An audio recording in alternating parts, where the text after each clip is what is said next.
1847, Vienna, a city of grandeur, art, and music, where classical notes dance in the air like the golden leaves that blanket its famed streets. But beneath this enchanting facade lies a sinister secret, one that snuffs out the lives of hundreds of women every year. Welcome to the Vienna General Hospital, an esteemed institution known for its prestigious medical faculty and state-of-the-art facilities. Yet, behind these hallowed walls, a chilling mystery unfolds, one that would take a courageous physician, Ignaz Semmelweis, to unravel. Semmelweis was a Hungarian obstetrician who found himself in the midst of an inexplicable conundrum. In the hospital's first maternity ward, where medical students were trained, a staggering 10–15% of women die from childbed fever after giving birth.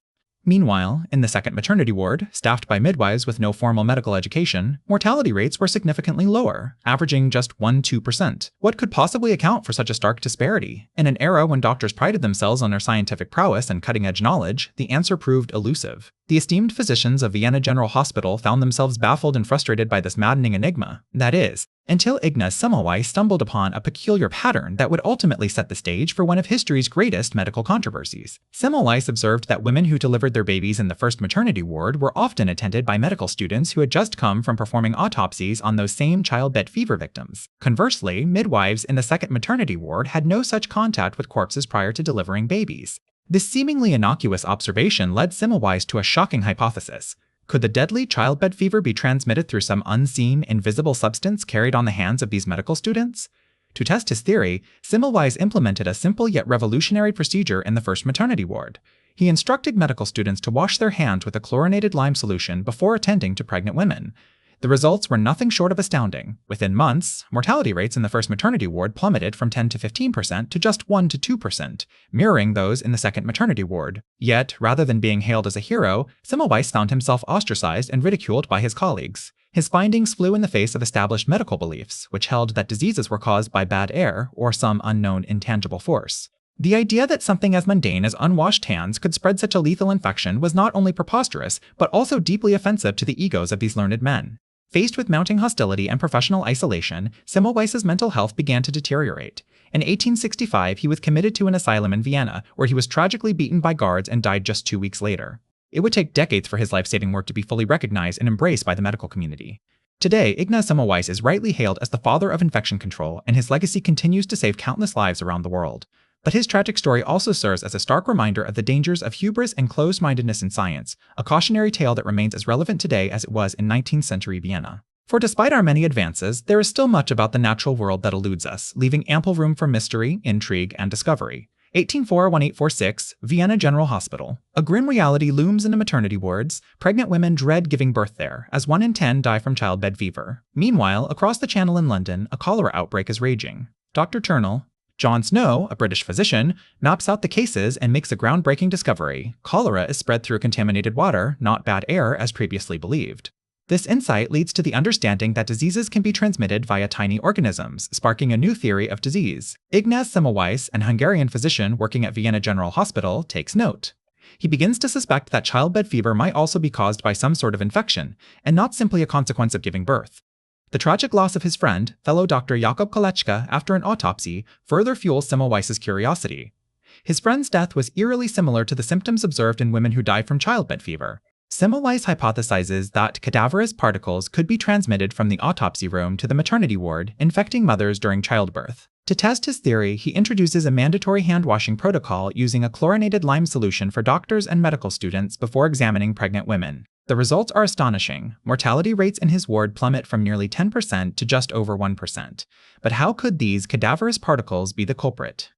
It's here that we turn to the work of Louis Pasteur, who would later develop pasteurization. In the 1860s, a full decade after Semmelweis's hand-washing experiments, Pasteur proposes his germ theory of disease, that microorganisms are responsible for many diseases.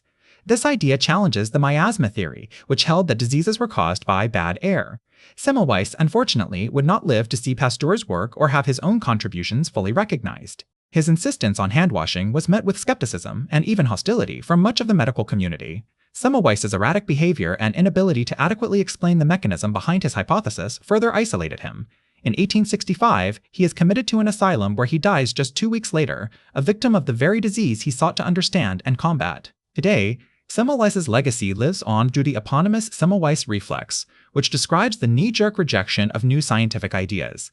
His tragic story serves as a reminder that even when evidence supports a hypothesis, acceptance often requires overcoming deep-seated beliefs and prejudices, lessons still relevant in today's scientific landscape. And while we now understand germs as the cause of many diseases, there remains much about these invisible assailants that continues to elude us, leaving room for further discoveries and potential breakthroughs. 1847.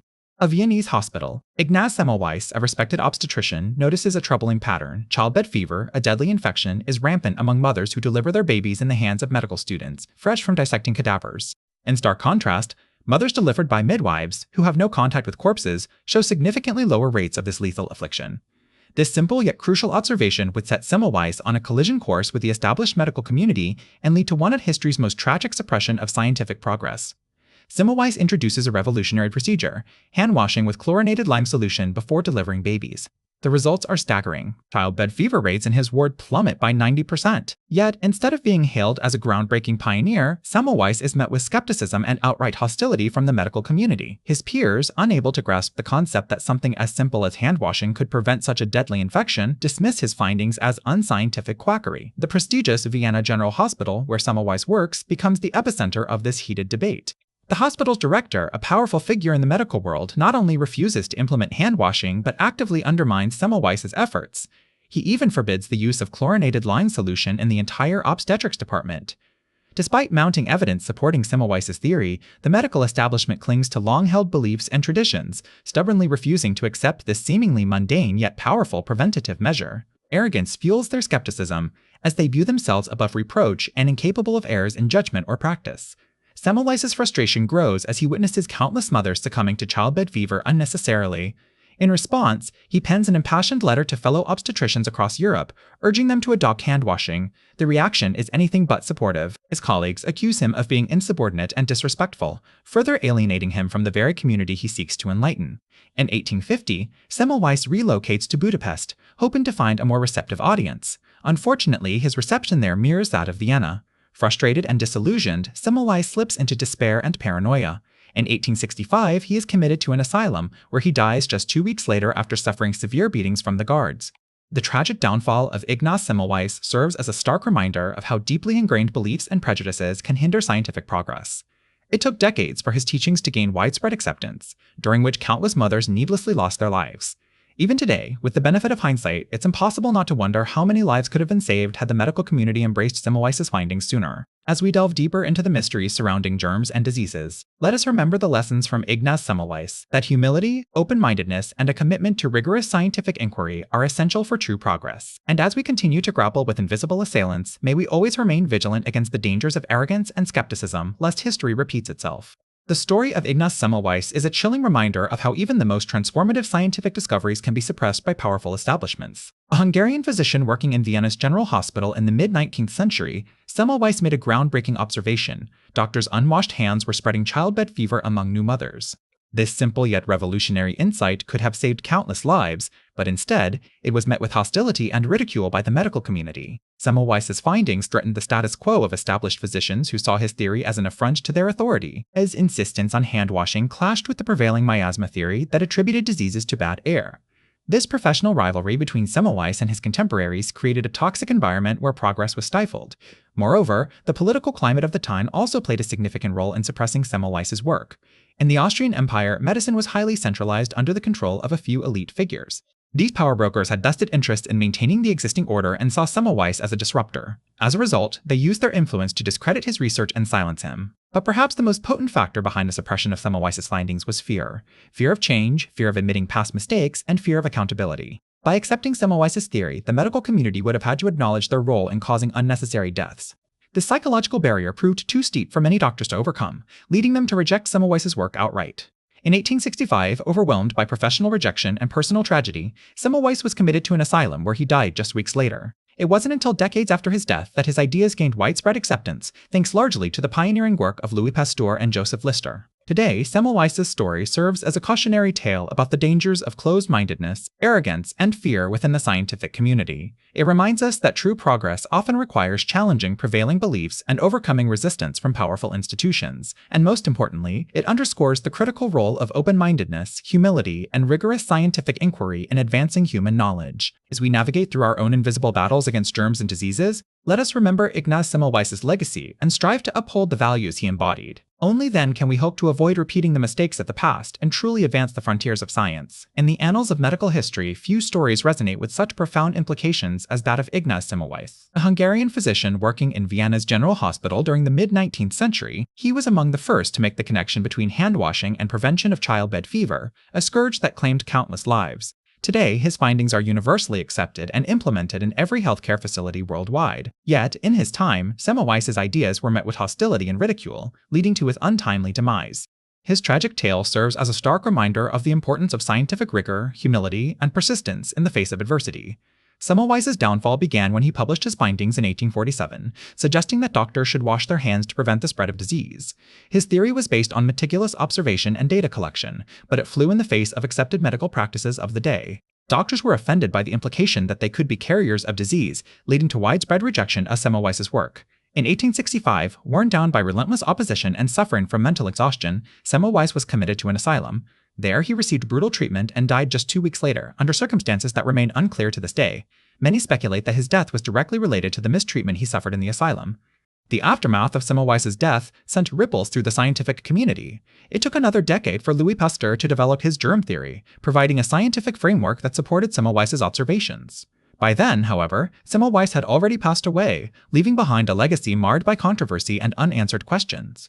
Today, we remember Semmelweis not just for his groundbreaking discovery, but also for the adversity he faced.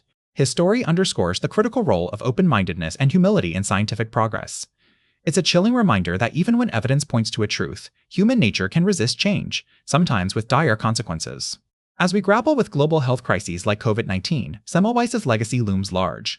We see echoes of his struggle in the resistance to public health measures and vaccine hesitancy. These parallels serve as a haunting cliffhanger, warning us that we have yet to fully learn from history. Despite our advances in medicine and technology, Semmelweis' story reminds us that science remains a human endeavor, subject to bias, ego, and prejudice. As we continue to push the boundaries of knowledge, let us honor his memory by fostering an environment where scientific rigor, humility, and persistence are valued above all else. Only then can we truly advance the frontiers of science and safeguard public health. Remember Ignaz Semmelweis, whose life was cut short due to the very thing he tried to combat: ignorance fueled by pride and skepticism. Let his story haunt us, spurring us to question, investigate, and strive for a deeper understanding. For in doing so, we pay homage to his legacy and contribute to the ongoing quest for truth in science.